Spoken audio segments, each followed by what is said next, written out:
یہ قومیں جن کے قصے ہم تمہیں سنا رہے ہیں تمہارے سامنے مثال میں موجود ہیں۔ ان کے رسول ان کے پاس کھلی کھلی نشانیاں لے کر آئے، مگر جس چیز کو وہ ایک دفعہ جھٹلا چکے تھے پھر اسے وہ ماننے والے نہ تھے۔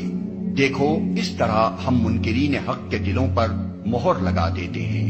پچھلی آیت میں جو ارشاد ہوا تھا کہ ہم ان کے دلوں پر مہر لگا دیتے ہیں پھر وہ کچھ نہیں سنتے، اس کی تشریح اللہ تعالیٰ نے اس آیت میں خود فرما دی ہے۔ اس تشریح سے یہ بات واضح ہو جاتی ہے کہ دلوں پر مہر لگانے سے مراد ذہن انسانی کا اس نفسیاتی قانون کی زد میں آ جانا ہے جس کی روح سے ایک دفعہ جاہلی تعصبات یا نفسانی اغراض کی بنا پر حق سے منہ موڑ لینے کے بعد پھر انسان اپنی ضد اور حق دھرمی کے الجھاؤ میں الجھتا ہی چلا جاتا ہے اور کسی دلیل، کسی مشاہدے اور کسی تجربے سے اس کے دل کے دروازے قبول حق کے لیے نہیں کھلتے۔ اللہ چاہتا ہے کہ تم پر ان طریقوں کو واضح کرے اور انہی طریقوں پر تمہیں چلائے جن کی پیروی تم سے پہلے گزرے ہوئے صلحاء کرتے تھے۔ وہ اپنی رحمت کے ساتھ تمہاری طرف متوجہ ہونے کا ارادہ رکھتا ہے اور وہ علیم بھی ہے اور دانا بھی۔ سورہ کے آغاز سے یہاں تک جو ہدایات دی گئی ہیں اور اس سورہ کے نزول سے پہلے سورہ بقرہ میں مسائل تمدن و معاشرت کے متعلق جو ہدایات دی جا چکی تھیں ان سب کی طرف بحیثیت مجموعی اشارہ کرتے ہوئے فرمایا جا رہا ہے کہ یہ معاشرت، اخلاق اور تمدن کے وہ قوانین ہیں جن پر قدیم ترین زمانے سے ہر دور کے انبیاء اور ان کے صالح پیرو عمل کرتے چلے آئے ہیں، اور یہ اللہ کی عنایت و مہربانی ہے کہ وہ تم کو جاہلیت کی حالت سے نکال کر صالحین کے طریقہ زندگی کی طرف تمہاری رہنمائی کر رہا ہے۔ حقیقت یہ ہے کہ اس میں ایک نشانی ہے ہر اس شخص کے لیے جو عذاب آخرت کا خوف کرے۔ وہ ایک دن ہوگا جس میں سب لوگ جمع ہوں گے اور پھر جو کچھ بھی اس روز ہوگا سب کی آنکھوں کے سامنے ہوگا۔ جو عذاب آخرت کا خوف کرے، یعنی تاریخ کے ان واقعات میں ایک ایسی نشانی ہے جس پر اگر انسان غور کرے تو اسے یقین آ جائے گا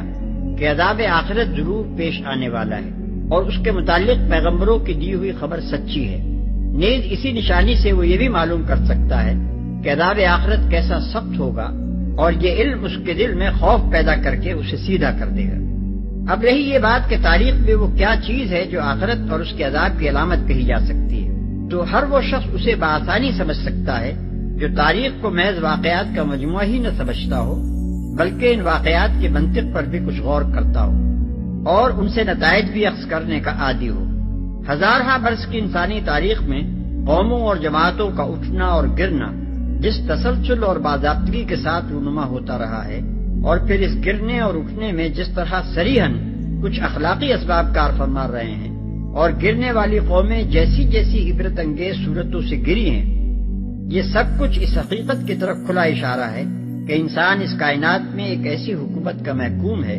جو محض اندھے طبیعتی قوانین پر فرمانروائی نہیں کر رہی ہے بلکہ اپنا ایک معقول اخلاقی قانون رکھتی ہے جس کے مطابق وہ اخلاق کی ایک خاص حد سے اوپر رہنے والوں کو جزا دیتی ہے اور اس سے نیچے اترنے والوں کو کچھ مدت تک ڈھیل دیتی رہتی ہے، اور جب وہ اس سے بہت زیادہ نیچے چلے جاتے ہیں تو پھر انہیں گرا کر ایسا پھینکتی ہے کہ وہ ایک داستان عبرت بن کر رہ جاتے ہیں۔ ان واقعات کا ہمیشہ ایک ترتیب کے ساتھ رونما ہوتے رہنا اس امر میں شبہ کرنے کی ذرہ برابر گنجائش نہیں چھوڑتا کہ جزا اور مکافات اس سلطنت کائنات کا ایک مستقل قانون ہے۔ پھر جو عذاب مختلف قوموں پر آئے ہیں ان پر مزید غور کرنے سے یہ اندازہ بھی ہوتا ہے کہ عدل و انصاف، قانون جزا و مکافات کے جو اخلاقی تقاضے ہیں وہ ایک حد تک تو ان عذابوں سے ضرور پورے ہوئے ہیں مگر بہت بڑی حد تک ابھی تشنا ہے، کیونکہ دنیا میں جو عذاب آیا اس نے صرف اس نسل کو پکڑا جو عذاب کے وقت موجود تھی۔ رہی وہ نسلیں جو شرارتوں کے بیج بو کر اور ظلم و بدکاری کی فصلیں تیار کر کے کٹائی سے پہلے ہی دنیا سے رخصت ہو چکی تھیں اور جن کے کرتوتوں کا خمیازہ بعد کی نسلوں کو بھگتنا پڑا، وہ تو گویا قانون مکافات کے عمل سے صاف ہی بچ نکلی ہیں۔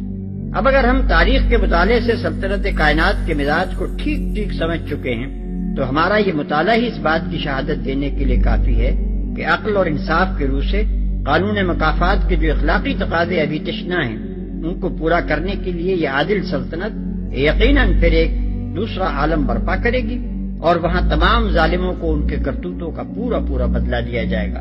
اور وہ بدلہ دنیا کے ان عذابوں سے بھی زیادہ سخت